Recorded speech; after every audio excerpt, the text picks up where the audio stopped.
안녕하세요. 8월 25일 수요일 뜨는 아침 묵상 이성호 목사입니다. 어제는 얼굴도 한번 뵌 적 없는 귀한 분과 전화 통화를 하게 되었는데 아침마다 뜨아를 듣고 계신다고 해서 참 반가운 마음이었습니다. 물론 그분과 또 통화를 이어주신 소중한 분이 계셨기에 가능한 일이었죠. 짧은 통화였는데요. 당신께서 한동안 몸이 편찮으셨고 또 몸이 편찮으시니까 마음도 울적하고 힘드셨는데 함께 손잡고 기도해 주신 분이 계셔서 지금은 마음도 굉장히 좋아졌고 몸도 좋아지셨다고, 더불어서 함께 뜨아의 말씀으로 공급도 받고 계신다고 무척 감사해 했습니다. 짧은 대화였지만 마음이 참 따뜻하고요. 또 마음이 통해져서 참 기쁜 시간이 되었습니다. 여러분, 사람이 언제 가장 사람다울 수 있을까? 그것은 제가 생각하기에는 아마도 그 사람을 진심으로 바라봐 줄 때가 아닌가 싶습니다. 그리고 그 한 사람이 일어서기까지 포기하지 않고 그 진심의 마음을 기다려주는 것이 아닐까 싶어요. 자녀를 키우다 보면은요, 자녀만 잘하는 게 아니고 자녀와 함께 부모도 잘하는 것 같습니다. 무엇이 가장 많이 잘할까 생각해 보면 참는 거요. 참는 것을 참 많이 배우게 되는 것입니다. 아이가 이렇게 태어나고 누워있던 아이가 이제 앉고 걷고 하려면 최소한 1년의 시간이 필요하잖아요. 그러니까 그 1년의 시간을 기다려야 되죠.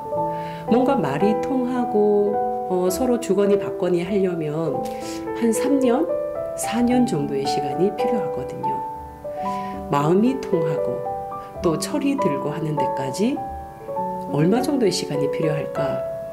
정말 많은 시간이 필요하고 또 그 시간을 기다려야 되는 거겠죠. 그 기다림의 시간 속에서 우리는 참 많이 깨닫잖아요. 내 수준이 이랬던 거야? 내 안에 이런 괴물들이 있었어? 내가 이렇게밖에 참지 못했나? 내가 참을성이 이렇게 부족했나? 내가 이렇게 무지한가? 뭐 등등요. 자신의 이기적인 마음도 또 무례한 행동도 다 노출되면서 보게 되잖아요. 그래서 자기의 아들, 딸을 키울 때보다 할머니, 할아버지가 되어서 손자, 손녀를 키울 때 어떠신가요? 훨씬 넉넉하고 좀 여유롭지 않으세요? 제가 보기에는 많은 할머니, 할아버지들이 그런 말씀을 하시고 또 그렇게 보입니다. 저는 목회를 하면서 참 다양한 사람들을 많이 경험하게 되거든요. 그러는 동안 제 안에 갈등하면서 싸우면서 이렇게 간직해 가려고 하는 그런 마음들이 있어요. 그것은 그 사람의 진심만 생각하자, 그 사람의 진심만 기억하자, 진심만 간직하자, 이런 마음이에요. 사람이란 존재가 오늘 좋았다가 내일 싫었다 할 수 있고요, 오늘 이랬다 내일 저랬다 하는 그런 존재잖아요. 처음엔 고맙지만 반복되면 당연하고요, 시간이 흐르면 이제는 서운해져 버리는 바로 그런 존재가 사람인 것 같습니다. 그래서 우리가 사람과의 관계 속에서 첫마음을 잘 지켜가는 건요, 첫마음을 잘 유지하면서 그것을 지켜가는 것이 저는 관계의 거룩이라고 생각합니다. 첫마음을 잘 간직하는 것이 관계의 기도라고 생각합니다. 첫마음을 잘 붙잡는 것이 관계의 영성이라고 생각합니다. 오늘 뜨아는 사람이 누구인가에 대해서 함께 나누려고 합니다. 창세기 2장 7절 말씀입니다. 여호와 하나님이 땅의 흙으로 사람을 지으시고 생기를 그 코에 불어넣으시니 사람이 생명이 되니라. 아멘. 여러분, 화가 미켈란젤로를 잘 아시지요? 미켈란젤로의 그 유명한 그림 천지창조, 그 로마 바티칸의 시스티나 성당에 이렇게 천정화로 그려져 있잖아요. 그 천지창조가 총 9개의 이 장면으로 그림이 되어 있는데 가장 가운데 있는 그림, 우리가 너무나 잘 아는 ET에서 나오는 거 있죠. 손가락과 손가락이 맞닿는 그 그림. 아담의 창조 그림이죠. 아담의 창조 그 그림을 보면요. 거기 나오는 그 그림의 아담을 보면 저는 굉장히 잘생겼다. 그리고 굉장히 건강하다. 배에 식스팩이 쫙 나와 있잖아요. 그리고 그 아담이 이렇게 누워있는 듯 앉아있는 듯 한 그 위로 하나님이 이렇게 보이잖아요. 그 하나님의 모습과 아담의 모습을 이렇게 마주하면 닮았다, 비슷하다 이런 생각이 들거든요. 저는 하나님이 창조하신 아담의 모습이 참 건강해 보이고 참 튼튼해 보이는데 하나님이 창조하신 인간의 가장 좋은 모습, 토부의 모습이 뭘까 생각하면 바로 그와 같다는 거예요. 하나님이 창조하신 인간의 가장 좋은 그 토부의 모습은요, 하나님을 닮은 모습인 것 같습니다. 그것은 어떻게 나타날까? 건강한 모습으로 나타나는 거죠. 여러분, 무엇이 건강할까요? 운동을 많이 해서 근육질, 물론 그거 건강하죠. 그런데 사람이 몸이 건강한데 마음이 무너지면요, 마음만 무너지는 게 아니잖아요. 몸도 같이 무너지거든요. 그래서 몸은 마음을, 마음은 몸을 서로 연결되어서 상호작용을 하거든요. 몸이 약해요. 몸이 조금 다운이 돼요. 그런데 마음에 어떤 에너지가 훅 들어가면 어떻게 돼요? 그 몸도 회복되고 몸도 아주 가벼워지는 것을 느끼잖아요. 단지 몸의 건강만이 아니라 마음의 건강도 함께 연결되어 있다는 거죠. 그래서 우리 주변에 마음이 힘든 사람들 잘 살피고 보살펴줘야 되는 이유가 여기에 있는 것이죠. 또 여러분, 뭐가 건강해야 되나요? 생각과 정신이요. 생각과 정신이 건강한 것이 매우 중요합니다. 아주 중요하죠. 생각이 건강하고 마음이 건강해야 몸도 건강하거든요. 그러면 이 건강이라는 것이 몸, 마음, 생각, 정신 모두가 다 어떻게 돼 있어요? 연결돼 있다는 거예요. 자, 그러면 다 연결되어서 마침내 궁극적으로 뭐가 건강한 거예요? 삶이 건강한 거죠. 오늘 본문을 보면 하나님은 땅의 흙으로 사람을 지으셨고 생기를 그 코에 불어넣으셨다 이렇게 표현하고 있어요. 저는 굳이 이것을 이렇게 단어 찾아가면서 원어적으로 해석하기보다 좀 어떤 그림으로, 장면으로 느끼고 싶은 거죠. 두 개의 그림이 떠오르는데요. 먼저 첫 번째 그림은요, 미켈란젤로가 그린 그림처럼 아주 에너지 가득 찬 건강하게 살아있는 그런 사람의 모습, 그것이 떠오릅니다. 이것이 생기가 담긴 생명의 사람이에요.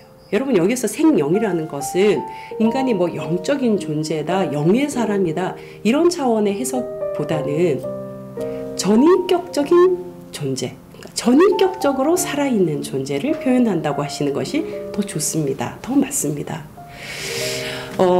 하나님께서 인간을 지으시고 생기를 불어넣으시니 그 생기를 불어넣은 바 된 사람이 어떤 존재가 되었다고요? 전인격적으로 살아있는 존재가 되었다는 거예요.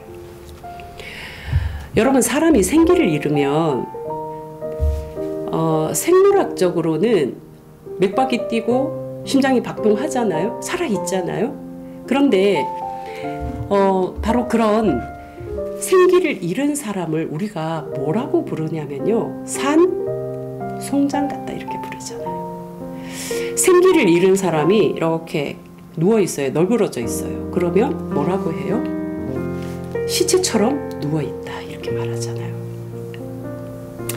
두 번째 2장 7절, 창세기 2장 7절의 두 번째 그림은요, 사무엘 박이라는 폴란드 출신의 유태인 화가가 그린 전쟁 때의 창조라는 그림에 담겨있는 장면이에요. 미켈란젤로의 그림을 패러디한 거거든요.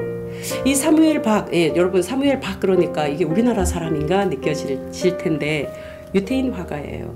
폴란드 출신이고요. 2차 세계대전 당시에 온 가족이 모두 함께 포로 수용소에 갇히게 돼요. 그 유태인 수용소에 갇혀서 탈출과 수감을 반복하다가 극적으로 그 가정이 살아나거든요. 그때 겪었던 그 트라우마, 그걸 가지고 그림으로 표현한 그림인데, 그 그림을 보면요, 그 미켈란젤로의 아담의 창조의 그림에서 그 아담의 위치에 수용자 옷을 입고 있는 그런 사람이 그려지고 있어요. 아주 버티기 힘든 그런 모습으로 간신히 몸을 버티고 있는 그 한 사람이 나타나죠. 그리고 하나님의 위치에 어떤 하나님으로 지금 묘사되고 있냐면, 포탄이 떨어져서 포탄에 그냥 벽이 휙 날아간 그 벽, 부서진 그 벽 틈 사이로 손가락이 이렇게 내밀어진 그 하나님, 그 틈 사이로 나타나는 그 하나님이 그림 속에 묘사되고 있어요. 이 누워있는 수용자의 옷을 입고 있는 이 간신히 버티고 있는 사람이 하나님을 향해서 온 힘을 다해서 손가락을 쫙 뻗어내요. 우리가 창세기가 바벨론 포로기에 기록되었다고 이미 살펴봤잖아요. 그러니까 바벨론 포로기라 함은 이스라엘 백성들이 강제 이주 정책에 의해서 강제적으로 이젠 더 이상 자유의 신분이 아니라 전쟁 포로로 바벨론에 끌려간 상태이거든요. 바벨론의 문명은 어마어마해요. 그 어마어마한 문명 속에서 마치 자신들이 섬기는 하나님은 이제 더 이상 보이지도 살아계시지도 않는 것처럼 그저 그 문화 속에 완전히 압도당해요. 인간 취급받지 못하는 인간 이하의 취급을 받는 포로의 신분으로 그 바벨로니아 제국 앞에 서 있는 이스라엘 백성들에게, 아니야, 하나님은 여전히 살아계셔. 하나님은 여전히 우리와 함께 하셔. 하나님은 여전히 우리를 사랑하시고 우리를 인도하셔. 이 믿음의 강한 고백으로 쓴 것이 창세기란 말이에요. 그 창세기에 담긴 하나님을 창조하셨다, 생기를 불어넣으셨다, 그것이 전인적으로 살아있는 존재가 되었다 하는 것은 마치 이 사무엘 박이 그린 그림처럼, 이 화가의 그림처럼 안간힘을 다해서 포로의 신분, 수용자의 신분으로 안간힘을 다해서 손가락을 뻗어내는 거예요. 그리고 하나님은 포탄으로 맞아 떨어진 그 벽틈 사이로 손가락을 내밀어 그 손을 붙잡고 계시는 거예요. 사랑하는 따 가족 여러분, 사무엘 박은 이렇게 질문합니다. 사람은 누구인가? 인간은 언제 인간이 될 수 있는가? 그림은 답을 합니다. 하나님을 찾을 때 인간은 인간이 될 수 있다. 여러분, 우리는 어느 유행가 가사처럼 어디로 왔다가 어디로 갈지 모르는 그런 정체불명의 존재가 아닙니다. 여러분, 우리 모두는 하나님께서 직접 빚으신 하나님의 작품입니다. 기계나 로봇으로 우리를 만들지 않으시고 하나님은 하나님의 숨을 우리에게 불어넣으셔서 우리를 살아있게 하셨습니다. 여러분, 살아있다는 말은요, 살릴 수 있다는 말이에요. 이 땅에 죽어가는 가치들 살릴 수 있다는 말이에요. 이 땅에 오염된 생각들 살릴 수 있다는 말이에요. 이 땅에 왜곡되고 버려지고 누추해져 버린 그 하늘의 정신들 살려낼 수 있다는 거예요. 작고 연약한 손길이지만 우리가 오늘 하루 살려낼 수 있는 존재로 살았으면 좋겠습니다. 또한 사람이 가장 사람다운 모습, 인간이 인간 될 수 있는 가장 중요한 순간, 바로 그것은 내 삶의 온 힘을 다해서 살아계신 하나님께로 손을 뻗어내는 거거든요. 바로 그 순간 인간은 인간다울 수 있는 것이죠. 삶의 크고 작은 문제들로 힘겨워하고 고통스러워하는 우리 모든 분들께 그때일수록 온 힘을 모아 하나님께 손을 뻗으라고 말씀드리고 싶습니다. 그 순간 하나님은 포탄에 무너진 그 벽틈 사이로도 손을 내미셔서 우리의 손을 붙들어 주실 것입니다. 사랑하는 따 가족 여러분, 이 하루 하나님의 은혜가 여러분의 삶과 가정과 직장과 삶의 모든 자리에 충만하시기를 축복합니다. 뿐만 아니라 오늘 우리의 삶이 나도 살고 누군가도 살려내는, 그리고 이 땅을 아름답게 충만하게 만들어내는 그런 복된 하루 되시기를 주님의 이름으로 축복합니다. 기도하시겠습니다. 우리를 살아있는 사람으로 빚어주신 하나님, 이 하루 주어진 우리의 모든 일상에서 죽어가는 것들에 생기를 불어넣게 해주십시오. 코로나로 지치고 힘들고 무력해진 우리의 마음과 삶에 먼저 생기가 돌게 해주시고, 아프고 힘든 우리의 이웃들을 돌아봄으로 사람다운 사람, 하나님이 빚으신 바로 그 생명의 사람으로 오늘을 살게 하여 주십시오. 특별히 여러 가지 중독으로 인해 건강한 생활을 하지 못하고 있는 이들을 중보합니다. 아버지 하나님, 긍휼을 베풀어 주시어 치료의 기회와 돕는 손길을 만날 수 있게 하여 주시고, 몸과 마음과 영혼이 새롭게 창조되어지는 은혜가 있게 하여 주십시오. 예수 그리스도의 이름으로 기도합니다. 아멘.